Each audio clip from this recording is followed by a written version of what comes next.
Hello and welcome back to Bones et al. This is the third week, and today, and I searched this up, I made sure that I'm pronouncing it correctly. It's Ediacarian. I'll look back on it, but intro music.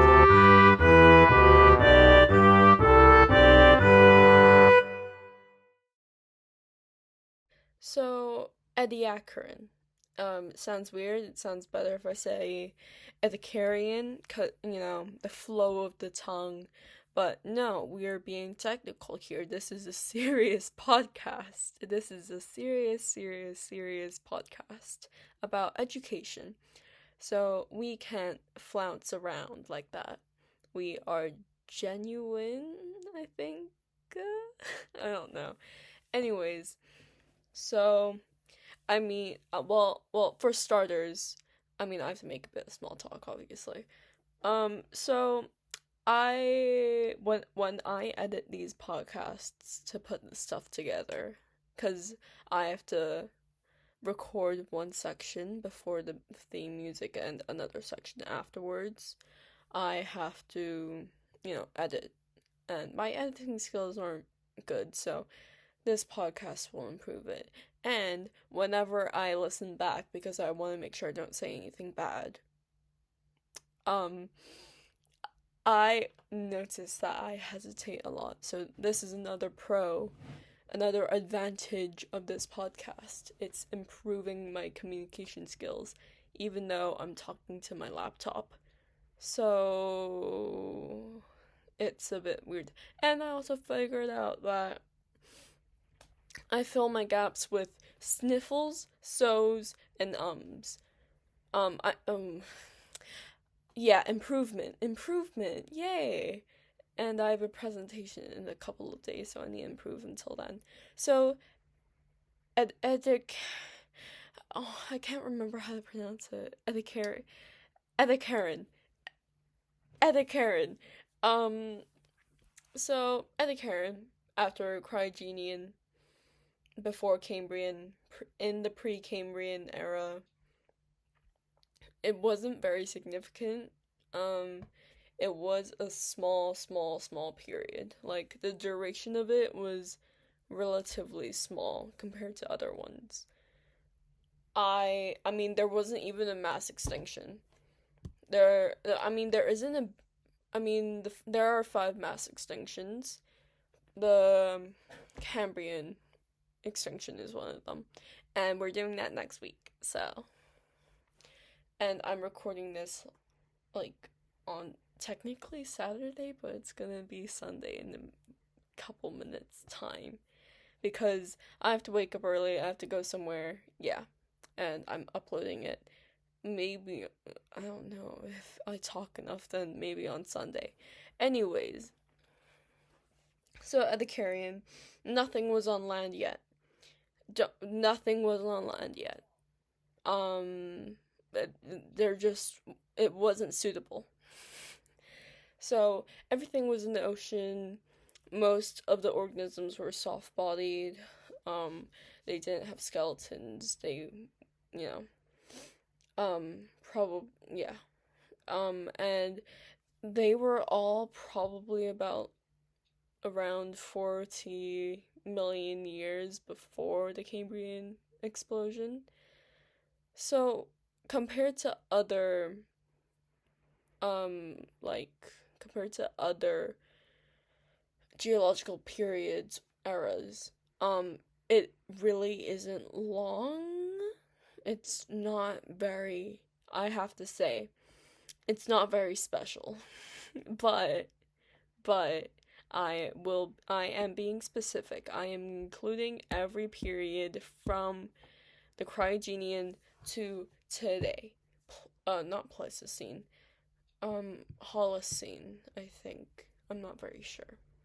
We are learning along the way. That's the point of this podcast. I learn and I say, and you learn with me as well, I guess. Anyways, there was no, rapid diversification of organisms. Instead, there was rapid diversification. Well, there was diversification of macrofauna, yeah, macrofauna, and diversification of microbial mats. So they weren't the big boys, you know? They weren't the big guys in the oceans. But the microbial mats were really important for the Ediacarian. Ah, that's why I get it from. Like Ediacarian and then Ediacarian, that's why. It sounds so much better. But anyways, the mats played like a big role in ecology. Many fossils from the Ediacarian have been found to live like seafloor lifestyles, so they probably foraged and on the microbial mats. Their lives were literally based on those microbial mats.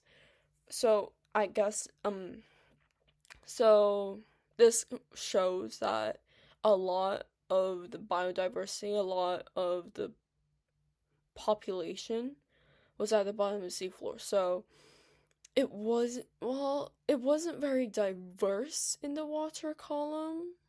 So yeah. Remember when I said there was no life on land? It was proposed, but none of that matched with sedimental data. People went like,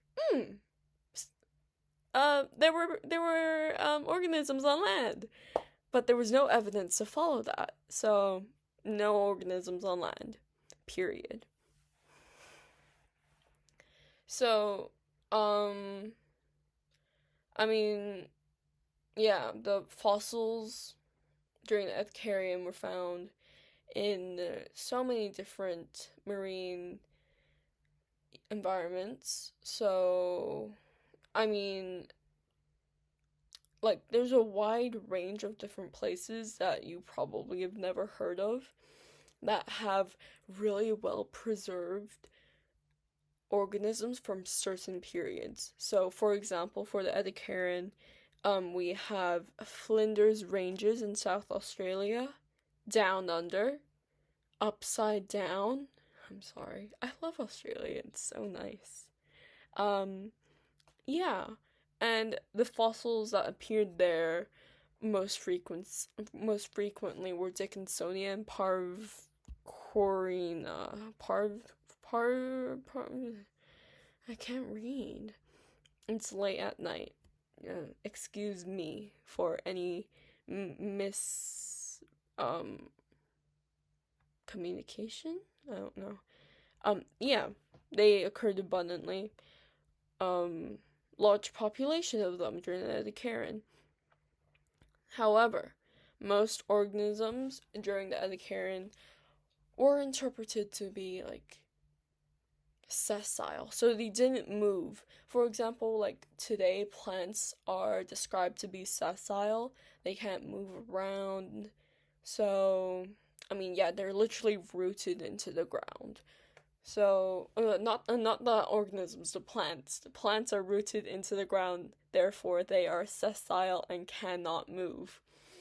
Had to bring out the history format. Damn, had to bring out the history format. History GCSE. I did horribly. Well, it was okay. Compared to my friends, it was bad. But anyways, an A's an A. I will take it. Okay.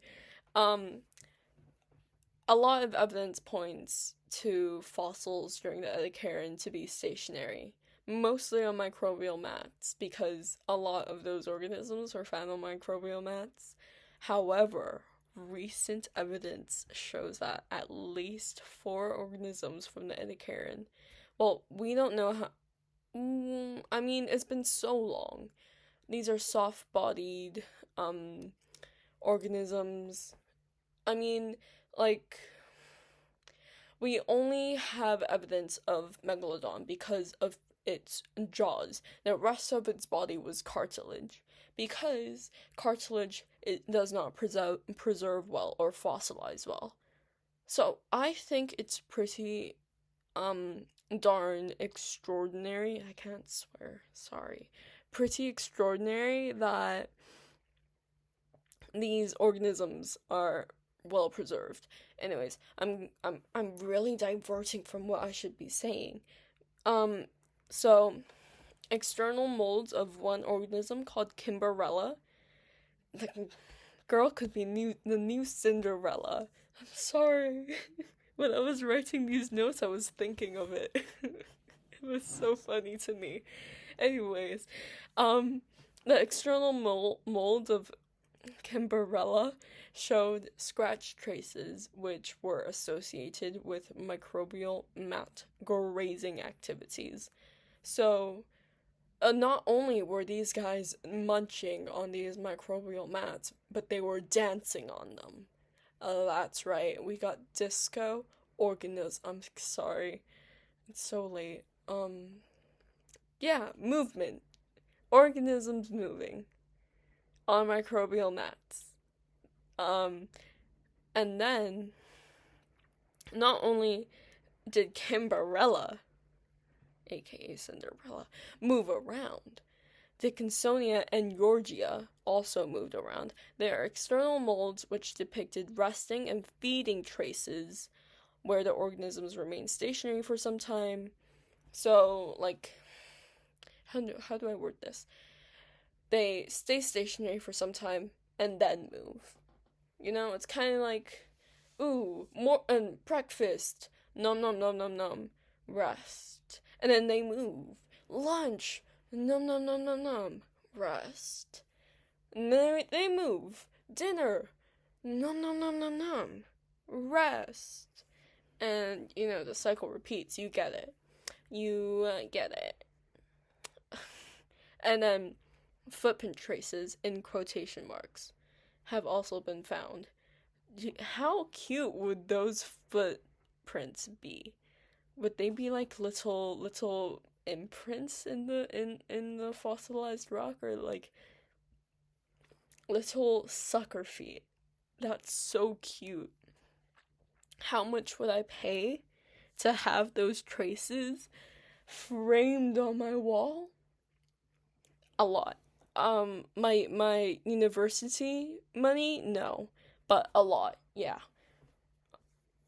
Anyways, not only has, I mean, the Ediacarian is kind of like the mini Cambrian, but less, you know?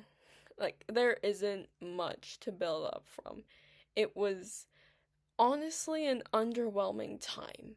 Small period of time, not a lot of stuff, nothing on land. Nothing really changed from the Cryogenian period. The Cambrian really exploded. That's why it's called the Cambrian explosion. Yeah.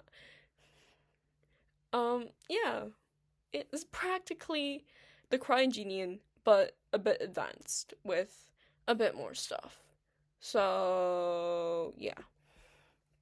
Anyways, developmental biology in the Ediacarian. Ediacarian. I still can't pronounce it. Like I keep I keep going on YouTube and searching up how to pronounce Ediacarian, and I'm pronouncing it wrong because I'm pronouncing it Ediacarian, like edit, and then the name Karen. So, anyways, range morpha. These guys are cute. Hold on. Morpha. These guys are... No, that's not what I'm talking about. I'm thinking about a different thing. Golly gosh. Anyways, they're kind of like feathers. Like, they, were, like, in deep marine environments. Depositional environments, so with tons of sediment. They had multiple fronds, recreating a leaf or like a feather-like appearance. Would I also pay tons to have a fossil of a range morpha in my room? Yes, I would. I would pay. I would, they look cute, okay? If, and I don't mean to say this in a bad way, if that shape was a gummy, like a gummy sweet or candy, depending where you are in the world, I would eat it because it's cute. Not because I think it would be delicious, because it's cute. I'm sorry. Anyways, can be uniterminal, biterminal, and multi-terminal. And then, excuse me, there's a range morph is like a group of species, like a family of species. So, for example, like cetaceans, that's all whales and dolphins, narwhals, belugas, all of that.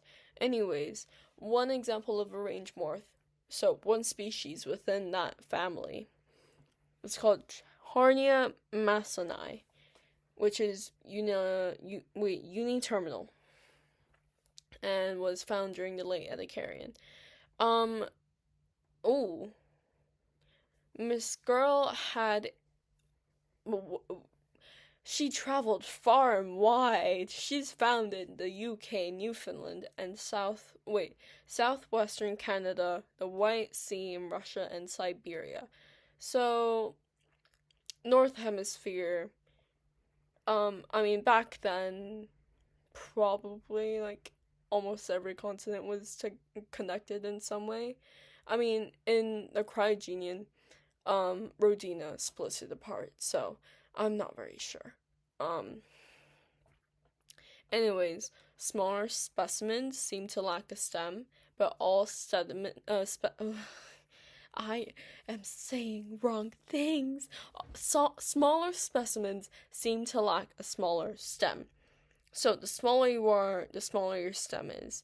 I suggests a linear relationship between your size and the height of the stem. Anyways, but all specimens had a sediment-bound holdfast which anchored them to the sea floor. So, if they were large currents, couldn't be moved. Sessile. What I said. I am repeating the word sessile so many times. I love plants. Sorry. Sessile. Couldn't move. Sessile. Yeah. Oh my god. So, yeah, what I said. Linear relationship between the number of primary fronds. So, primary fronds, I think, as in the fronds towards the bottom. So, the nearest to the stem, if I'm correct. I'm not very sure. And the overall length of the organism. However, this does not apply for larger specimens of Charnia masoni. Larger specimens tended to show proportionally fewer fronds. But primary fronds also show a linear relationship with size. So, as size increases, the length of the primary fronds increases. So, all confusing. But cute. I love range morpha. Cute, adorable. Again, I am repeating myself. I am enforcing my idea, my belief, and my thoughts. If there was a range morpha shaped gummy, and I'm not saying it's range morpha flavored, I would eat it. Why? Because it looks cute. And why? I'm not saying I don't actually want to eat range morpha. I just like the shape. I'm emphasizing my idea. Anyways. Dickinson morpha is another group of eukaryotes. Eukaryotes as in... Well, do I remember this? Eukaryotes as in, like, unicellular. Well, not unicellular. They've got nucleuses in them. Yeah. That's, like, the most distinguishing feature about them. Anyways, So they were present during the Ediacarian, otherwise I wouldn't be talking about them. So they were interpreted to have trace models. So this shows that they had the ability to move. They had mobility. They were not sessile. I love like sessile. If you're doing GCSE, emphasize the word sessile if you're talking about plants. Anyways, so they were interpreted to have evidence of gonads and diverticulae, so like a digestive system, but in fancy terminology. But this may just be like a warped perception because of decay and preservation. I mean, they are like soft-bodied organisms. They should not be preserved well. Like, for some reason, they were preserved well. I'm guessing it's because they were in cold environments. Because when you're in cold and wet environments, and I just learned this in geography A level, decomposition isn't good. So, yeah. That's maybe, I'm emphasizing the maybe because I'm making up my own ideas. I am putting my own knowledge into this, emphasizing the maybe. Maybe that's why they were preserved really well, because decomposition didn't really occur. I'm not sure if that actually applies. Emphasizing the maybe. This is not from the notes. This is from my own knowledge and thoughts. Great emphasis. Anyways, continuing on. Yeah. And then ornithomorpha. I need to start getting these names in my head. Ornithomorpha. Could I just call it Ernie?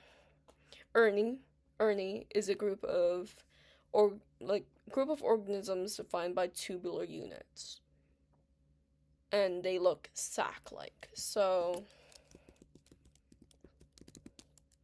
hold on. Yeah, they look like sacs. Ooh, they're cute. Yeah, they are. I'm looking at images right now. Because I'm not gonna have photos on anything, this is just gonna be like a voice recording with the cover of the podcast. The only way I can describe this is if there were two oyster mushrooms. Oyster mushrooms are... I don't think I've ever eaten an oyster mushroom. But anyways, yeah. They do look like oyster mushrooms. If you put two oyster mushrooms together to form a big mouth with the lips, diverging, they're facing outwards. They look like that. They are cute. They kind of look like tulips, but only with two sides. So those two are my two different types of descriptions that for you to have, because I will not have images. Two oyster mushrooms together, or a tulip with two petals instead, with the tips of the petals facing outwards. Kind of like that. That is my description. So yeah, they looked sac-like. For example, one of, an example of ornithomorpha is the Turridinum simplex, and that is the most widely studied ornithomorph. Yeah. I think that's it. I can't say anything else. I don't have any more notes. But I had difficulty finding stuff about the Ediacarian. I'm not joking. There was nothing on Google Scholar. Ediacarian, it was just forgotten. it went like, and like everything was on Cambrian. Everything was either pre-Cambrian. And if you search up Cryogenian Period online, um, you get something else. Ediacarian, I'm pretty sure you also get something else. It's pretty difficult to search them up. So, um, I will edit and post this probably. I mean, yeah, it's Sunday now. Well, it's Sunday now. I'm posting this after I record this on YouTube and Spotify. I will try to figure out iTunes during the Christmas holiday because schoolwork and all that stuff. So, yeah. Ediacarian was fun. Really, really hoped I could have found some more stuff on it. I liked it. It was nice and chill and fun and nice. So, yeah, thanks for tuning in. Hope you guys learned something. I know I learned something, how to pronounce Ediacarian, I think, and to search more deeply, even if it's a small period. Well, it technically is my excuse because it is a small period, so yeah. Anyways, next week is the Cambrian. And guess what? The Cambrian explosion. Yeah. And then next week after that is the Ordovician. I love the Devonian. The Devonian's gonna be in a couple weeks' time. Devonian has so much content. So stick in on that. That note taking took me, I think, 2 days. So, yeah. From this, I think my communication skills have improved. So, good on me. Thank you. Thank you.